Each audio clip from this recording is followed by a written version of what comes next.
Well, good evening, ladies and gentlemen. I would like to see if you will turn back to the book of John chapter 1 that Luke read just a little bit ago, verse 14 to verse 17. And I would encourage you to keep a marker in the book of John, for that will be a great focus of some of the things that we'll talk about this evening.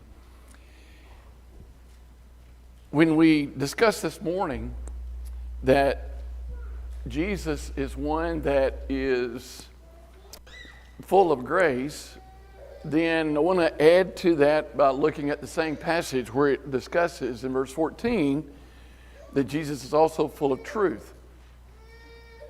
Question, though, in regard to that is, when you just talk about the idea of Jesus being full of grace, first of all, everybody would probably say we all need Jesus, first thing.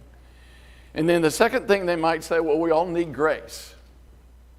But do we need anything more than Jesus and grace? And for some people, in the conversations that you have with religious topics like salvation in the church, and even from the standpoint of morality, they'll say, well, that's it.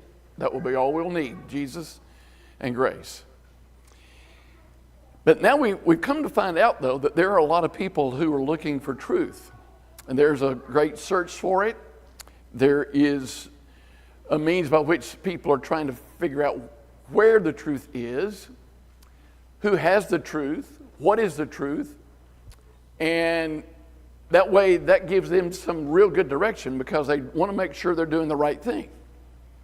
Some people have no qualms about doing whatever it is they want to do, and to them, truth is just, I've got it figured out and I'll do whatever I want to do. But if you come along and say that there is this ultimate, absolute, complete authority of Scripture that says truth to it, then the tendency is for you to be one that looks at and people say, well, you're very narrow-minded. And in some cases they might even call you ignorant. And they might even think that really you're prejudiced. So there's a lot of words that are used in reference to someone who would believe that there is an absolute, ultimate, complete, authoritative truth. And it's there for us all to see and value. When in a world where there is the tendency to think about whatever, then my question is, what's it like to live in a whatever world? Where there is what people call relativism or pluralism. In other words, so many different viewpoints, ideas. Denominationalism, humanism. And in other words, there's so many different terms that are used in reference to it's just a whatever choice. But what would it be like to live in a whatever world? Here's what it's like. Number one, there is no basis for moral decisions. In other words, the basis is not really spelled out somewhere except within your own mind. And if you can feel it, and you can touch it, and you can see it, and you can hear it, and you say, that's valid for me, that's relevant for me, then that's how you make your decisions. But then, for some people, it's just living by popular opinion. Whatever is the going thing in the culture, whatever, it may be a political thing, it may be a societal thing, maybe a civil, whatever it may be on a national level, local level, state level, family level, maybe even from the family standpoint, you kind of develop your own popular opinion. And if the majority of the people are doing it and it's popular for them, then that's probably a good means of dictating what you do. But then there's also this, feelings. The justification for how you feel. You just can't dismiss what I'm thinking, what I'm feeling, what this means to me, what this is doing to me, how I view this particular matter because of what's happened, this event, this circumstance, this occasion, whatever it may be, and as a result, I can't dismiss these feelings. I don't want to necessarily dismiss your feelings, but then again, or is that really going to be justified? Because let's say a week from now, all those feelings are gone. Then what do you have? And let's just say, for example, if popular opinion just changes, then you're going to change with the flow. In other words, okay, everybody get on the wave and let's ride it to however long it goes. I think it's Important for you to understand that if we go by any of these first three, then if any of those do not work, then there's a tendency to be very disturbed or confused, very divisive, to the point that we might sue somebody because their feelings outrule my opinion of certain things. You might turn to hatred. You might say you're afraid of what you should do next because the culture seemed to feel like this is the most popular thing for us to do. You might start blaming your actions, or you might kill somebody. I mean, there's a various means of which people have gone to as a result of the consequences of these first three. Here's something you might want to think about, though. Truth has never been lost. It's always been. It has existed and it's stated. Truth is there. It's just whether or not we want to take the time to look, search, and see what the truth is. Not go out and be afraid of the fact that we're going to find something we don't like, or we're going to find something that's going to cause us to change, and it's going to really stress me out. It's going to really pose a problem because now I've got to make a terrible decision, or instead of saying terrible, it's a hard decision about what I'm going to do next. Because it might just separate me from people that I really like and I've got along with pretty well. And as a result, I don't want to experience that kind of pressure and that kind of isolation. So now you see a little bit of a dilemma here of what's going on. But in the book of John, chapter 1, John 1, verse 14, it says, Jesus is come and is full of truth. Full of truth. Jesus born in the flesh is full of truth, as well as full of grace. But here's my question relative to that. What truth did Jesus bring? What truth did Jesus bring? Is he going to bring a truth that pertains to what he thinks is right? What is based upon the current cultural wave? Popular opinion? I mean, what truth is he going to bring? John chapter 8. In John 8, verse 45, it says, relative to Jesus, but because I say the truth, you do not believe me. He's going to be bringing truth. One of the most interesting things about this, in Jesus bringing truth, is that the truth of which he states in many cases has already been stated. It is not lost. It is not just discovered because he came to the world, and all of a sudden when it says in John chapter 1 verse 14, he is full of truth, and all of a sudden truth comes as a result of him coming to the world. He, in many cases, has already stated truth that exists. For example, Matthew chapter 19, relative to marriage. And he talked about, in reference to the question, can you divorce a person for any cause? Jesus said, what did it say in the beginning? And then even when he was speaking in the synagogue, in the book of Luke chapter 4, what was his reference to the circumstance of that time? It's to the prophet Isaiah. So many instances of which Jesus, being full of truth, just states again what's already been stated. But in Jesus himself is definitely all of God. As it states here in the book of John chapter 1, Jesus, the Word became flesh and dwelt among us, and we beheld his glory. Glory as the only begotten from the Father, full of grace and truth. He is stating all the truth about God. Truth about knowledge, truth about morality, truth about love, truth about promises, truth about commandments, truth about patience, truth about everything. Everything Jesus is stating, all of truth is in him. Therefore, he coming to the world is representing all of God's glory when it comes to the truth. That's why he said what he said in John 14:6. I am the way, the truth, and the life, and no man comes to the Father but by me. It is very important that we know that what Jesus did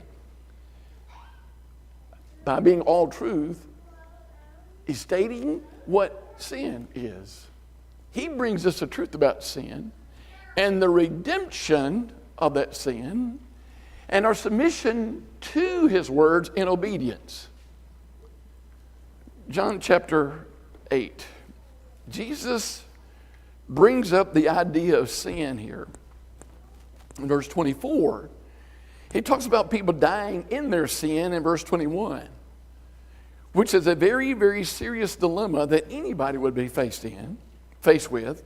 But then he says something as a means of solution to this by stating the truth in verse 24. I say therefore unto you, you shall die in your sins, for except you believe that I am he, you shall die in your sins.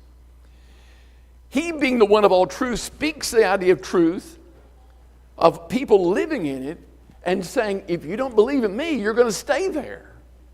If you don't submit to me, you're going to stay in this sin. And he could say, well, everybody could look at that and say, well, that's just your opinion. Well, notice this in verse 26. I have many things to speak and to judge concerning you, howbeit that sent me is true. And the things which I heard from him, these speak I unto the world. They perceived not that he spake to them of the Father, but Jesus therefore said, when you have lifted up the Son of Man, you will know that I'm he, and that I do nothing of myself except the Father who taught me I speak these things. So he's just not coming off the top of his head saying this. Jesus, being full of all truth, that truth is coming from the one who's sitting there. And as it states in verse 29, I do always the things that are pleasing unto him. Pleasing unto the one who sent me. As he spoke these things, many believed on him. In other words, he's credible. For them to believe on him is for them to be submissive to the fact that God did send him to the world as one that is full of truth. But here's something I want you to think about that's very key to this. In John chapter 5, there's a statement that is made in verse 33 that just really brings out something very clear about Jesus. You, he says, have sent unto John, and he hath borne witness unto the truth. John the Baptist had been the forerunner, as we would know, about Jesus, bringing people to the light of the truth that would be in Jesus. He says he bore witness unto the truth. And to bear witness unto the truth is not just say, okay, did you read this chapter? Did you read this book? Did you go back to listen to what the book of Micah chapter 5 said, or Isaiah chapter 2 said? He's looking and talking about Jesus being the witness of the truth. Same thing is true when you look at the book of John chapter 18. When Jesus is standing in front of Pilate, and we're going to come back to this at the end of the lesson. In John chapter 18, verse 37, as Jesus is standing in front of Pilate, Pilate therefore said to him, are you the king of the Jews? Jesus said, thou sayest that I am the king. To this end have I been born, and to this end am I come into the world, that I should bear witness unto the truth. I bear witness unto the truth. That can be in words as well as it is as the witness of the truth. And all that he did relative to being in the image of God upon the face of the earth. His life gave testimony in everything that he did to the truth, the fullness of the truth, not just in words. His life gave knowledge to the power of God, the promises of God, the commands of God, everything about it. And we know that's true. For in the book of 1 Peter chapter 2, verse 21, he did no sin, neither was guile found in his mouth. We know from what we talked about this morning in the book of Hebrews chapter 4, verse 16, 14, 15, and 16, this man did not sin. So we know that he's coming in truth. And he is the witness of the truth in body as well as in word. And when people hear him speak, they believe what he has to say. Go back to John chapter 8 just a minute. As John chapter 8 has already spoken to us about sin, that Jesus' truth brings about the idea of sin and the remedy of it, as well as the submission to God and obedience as a deliverance from that sin.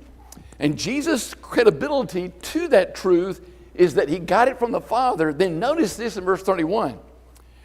Jesus said to all the Jews that had believed him, if you abide in my word, then are you truly my disciples. Jesus brings the truth that everyone can believe. And that wonderful verse in verse 32, you know the truth and the truth shall make you free. The truth about everything regarding truth in Jesus, in his words as well as in his actions, his life. He demonstrates it fully, just like he's full of grace. But now they get into this discussion. From verse 33 down to verse 44, this discussion about truth and sin.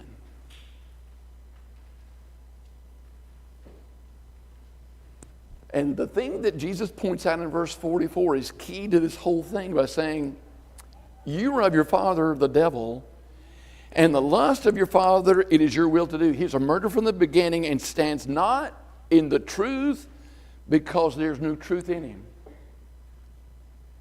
He delivers to them a very scathing rebuke to say, you're not following the truth and you're not a believer. And he goes on to say in verse 40, at the end of verse 45, when he speaks a lie, he speaks of his own, talking about the devil. For he's a liar and the father thereof, but because I say the truth, you do not believe me. Which of you convicts me of sin? If I say truth, why do you not believe me? He that is of God hears the words of God, for this cause you hear them not, because you're not of God.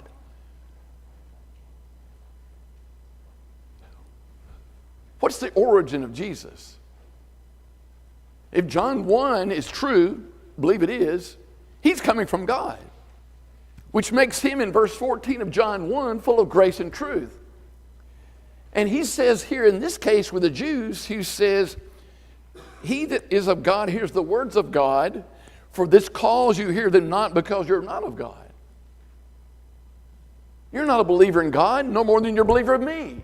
And because you can't believe God and believe me, you won't believe the truth. But I'm full of the truth. And Jesus is bringing everybody to believe this truth. Contrary to what you would see in verse 44 in reference to the devil. Because he's the father of lies. He wants everybody to be deceived. He wants everybody to make their choices. He wants everybody to do whatever they want to do. He wants everybody to think truth is relative. Depends on the circumstance. Depends on the opinion of people. Depends on your own sense of morality. But what truth did Jesus bring was he brought the truth that brought about a sentence of judgment. He put in our hearts a standard of judgment. John chapter 12 states this so when it says in verse 48, he that rejects me and receives not my sayings has one that judges him. The word that I speak, the same shall judge him in the last day. John 18, as we talked about a while ago, there's a question that is raised by Pilate after this back and forth discussion about the accusations made by the people. And Pilate asks the question, what is truth? What is truth? Truth comes from one who doesn't sin. As the book of Hebrews chapter 4, as well as 1 Peter chapter 2, verse 21 points out. Therefore, as a result of that, this individual can be considered to be one of all truth, to whom you look to with great respect and honor and glory to say, now I've found it. I've been searching for it, and here it is. Whereas the culture would rather you give respect to tolerance and relativism and pluralism and to make your choice. In other words, let's give credit to where credit is due. Let's respect the fact that everybody's got this choice out of here. And that no one really has some great frame of judgment they can go to and say, that's the standard by which everybody ought to follow. That way you make friends of everybody. Better that we have a lot of friends, isn't it? If friendship is the key to the direction of which you take your life, is it not really your friendship to yourself that's what you're really looking for? You're a friend to your own opinion. You're a friend to your own judgment. You're a friend to your own way. You're a friend to your own standard. Not to a standard of objective, ultimate, complete truth. Well, you may say, well, Jesus isn't around, so therefore, how can we have full truth? Yes, he was full of grace and full of truth, but he's not around. How can we get it? We're not left without an understanding of that truth, because truth in its fullness in Jesus would be left to his apostles. In the book of John, chapter 15, notice the statement that is made in verse 25 as well as verse 26. But this comes to pass that the word may be fulfilled that is written on the law. They hated me but without a cause. And again, that's Jesus saying these words. See, this truth is already revealed. It never was lost. Jesus brought it to their understanding.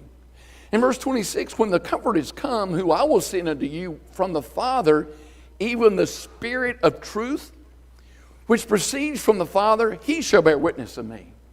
And then chapter 16, verse 8 through verse 16, in essence, says the very same thing. I will send the Spirit, the Comforter, to you, and he will come, in verse 8, convict the world of sin and of righteousness and of judgment. And there's an interesting thing that you will notice in this, in verse 13. When the Spirit of truth comes, he will guide you into all the truth. For he will not speak from himself, but what things soever he will hear, these shall he speak, and he shall declare unto you the things that are to come. So we've got it right here. We have got everything we need. Jesus, in the revelation of Scripture in the book of John, comes with full grace, full truth. And he doesn't leave us without the full truth either when he's gone. It is amazing to me that when you get to chapter 17 of this book, in Jesus' prayer to God, from about verse 6 to verse 21, is an interesting statement that is made in verse 17, where Jesus says in his prayer to God, it says, sanctify them, the apostles, in truth, thy word is truth. The profit of that, the benefit of that is verse 21, that they all may be one, even as thou, Father, art in me and I in thee, that the world may be in us, that they may also be in us, and that the world may believe that thou didst send me. This truth, all truth in Jesus, is so that people will believe. Believe in him being the key witness of what the truth is, the judgment that comes with it, as well as the deliverance of that truth to these men called the apostles. Therefore, that's why truth is not a bad word. For some people that would look and hear us speak, they may think we're rather foolish by pointing to the fact that truth is objective, truth is complete, and we've got ultimate truth right here. They may think we're rather foolish about that. And as a result, they think that maybe truth is a bad word, because it just brings a lot of divisiveness and hatred, isolation, and exclusion. Therefore, you really got a dilemma going on here. For them, this idea of truth is a really bad thing. It's a really bad thing. Well, why was it that in the book of John chapter 3, verse 16, it says, God so loved the world that he gave his only begotten Son, that whosoever believes on him should not perish but have everlasting life. Whosoever. And he went on to say in John the 3rd chapter how it is that Jesus did not come to the world to judge the world, but he came to deliver the people. But there's a statement that he makes in verse 19. This is the judgment that is the lights come.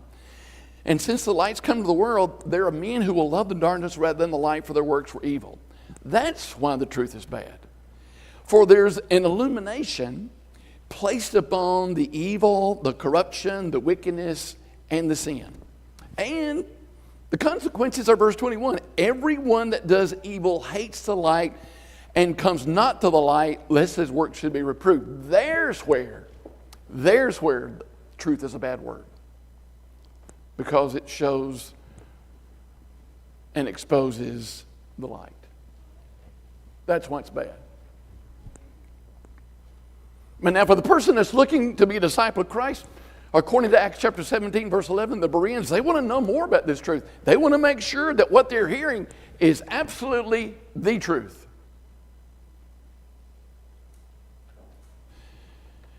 It's interesting to me that in the book of Acts chapter 17, right after the case in verse 11 about the Bereans looking into the scriptures about what Paul was teaching, there's this time when Paul goes to the city of Athens, a lot of idols that were there.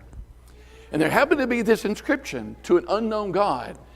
To say and make a statement there's an unknown God, number one, brings in a situation where there's ignorance that's there. Nobody knows who this God is. Also implied within that word unknown is the possibility and the implication that people can read the truth, search the truth, find the truth, and obey the truth.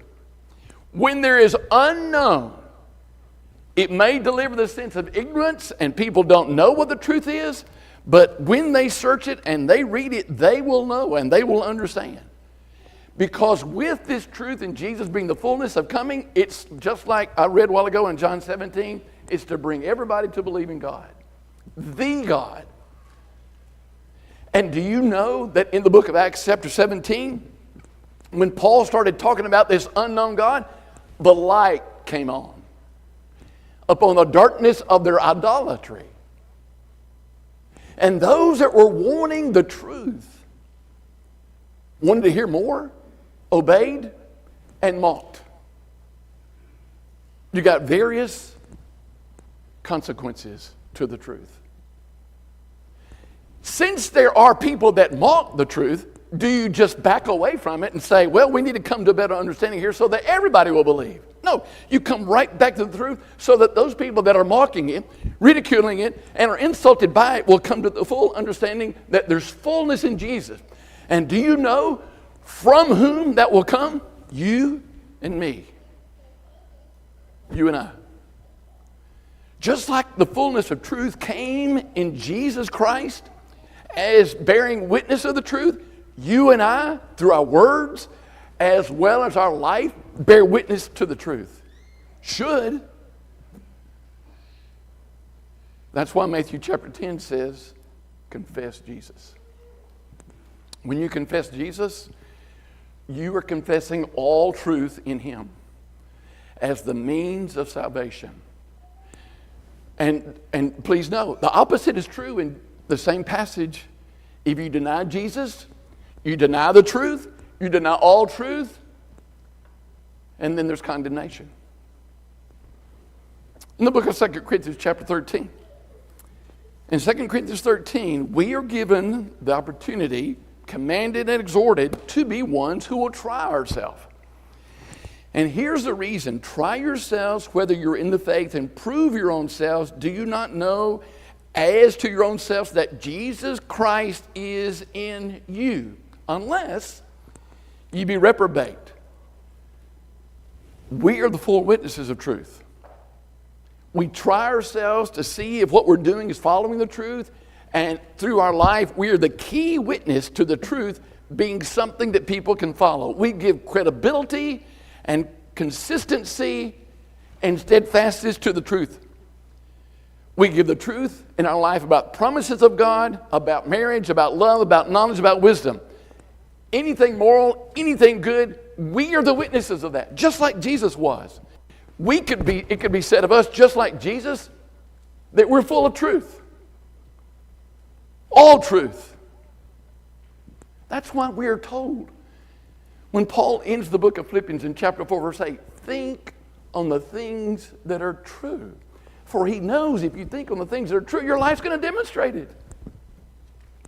Oh, by the way, do you know one of the great qualities of love? In the book of 1 Corinthians 13, verse 6, love is rejoicing with the truth. And if we're loving people, then we should be the witnesses of all the truth in it. Look at the book of Ephesians chapter 4. In our conversion, in doing away with the old and putting on the new, listen to the way he says this. When you're taught in Jesus in verse 21, and again, let's go back to this same thing. We're talking about all truth in Jesus. We're taught in truth of Jesus in verse 21. You put away, as concerning your former man of life, the old man that waxeth corrupt after the lust of deceit. And you're renewed in the spirit of your mind and put on the new man that after God has been created in righteousness and holiness of truth. Truth. We're the key witnesses. We're the ones that demonstrate this. And Jesus is the one that brought the fullness of that truth. And we're the ones, as it says in 1 Peter 2, to be like him. We're going to do the very same thing. Even like the book of 1 John talks about in chapter 4 through verses 1 to verse 6, we're going to try the spirits whether they're of God. And those people that are born of God, they're going to follow that truth. And they're going to follow the spirit of truth, not the spirit of error. You see how all this works? Wonderful. If it was all about grace and not about truth, then everything would be kind of subjective.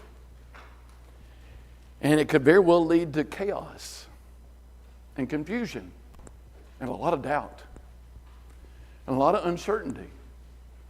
Matter of fact, what could happen is just like what happened in the book of Jude, verse 3 and verse 4. When Jude, verse 3, talked about contend earnestly for the faith, that's following all the truth. But then he says, when there are people in verse 4 who reject that truth, they disregard and disrespect grace. They profane grace. So you see the connection between all truth and all grace. Fullness of grace and fullness of truth.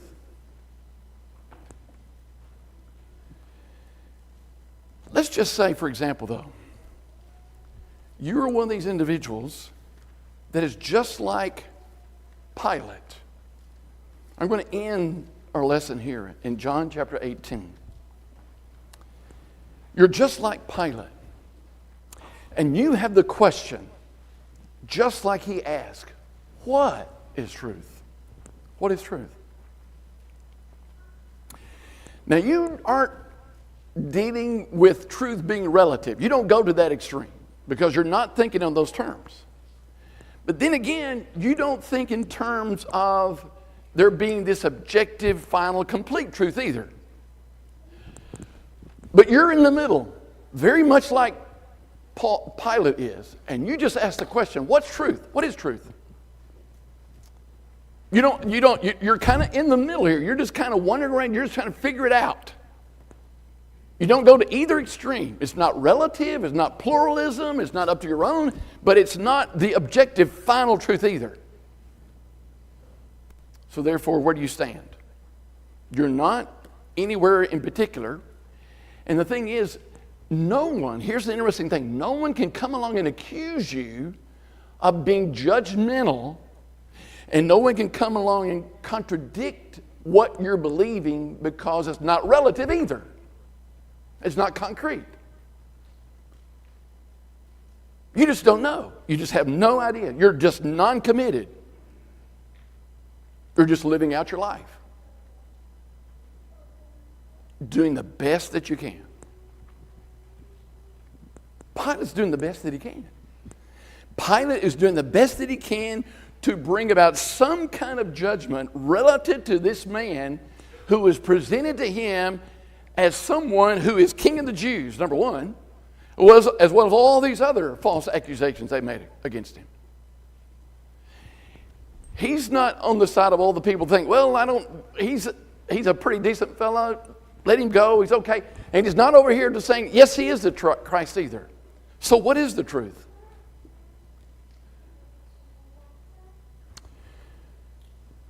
Does the man really doubt? Is the man really confused? Does he not know? It is interesting to me that when there are people who are non-committed to truth in its fullness, that there are certain things when that happens where they deem those issues and those matters non-important. Pick and choose. Flip the coin. Whatever you want to do.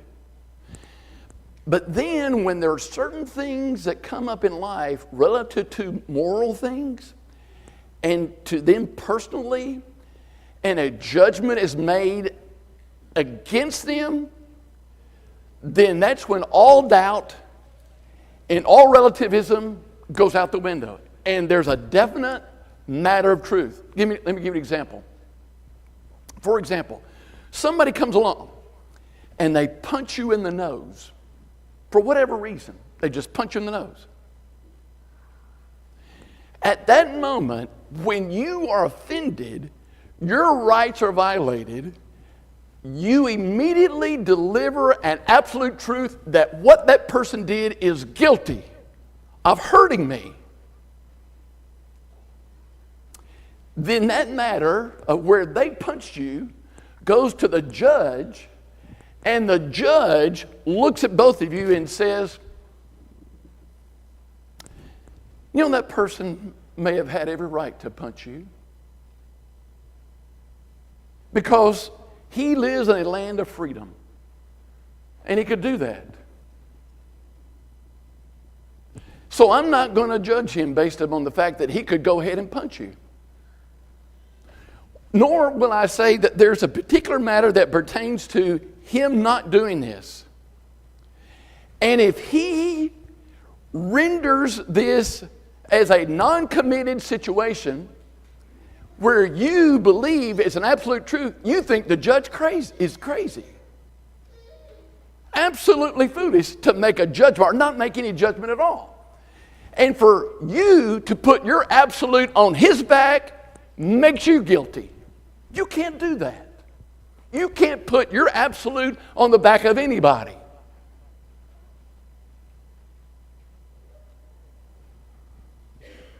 But when the truth is given here in this case in John chapter 18, and the question is raised, I want you to watch this.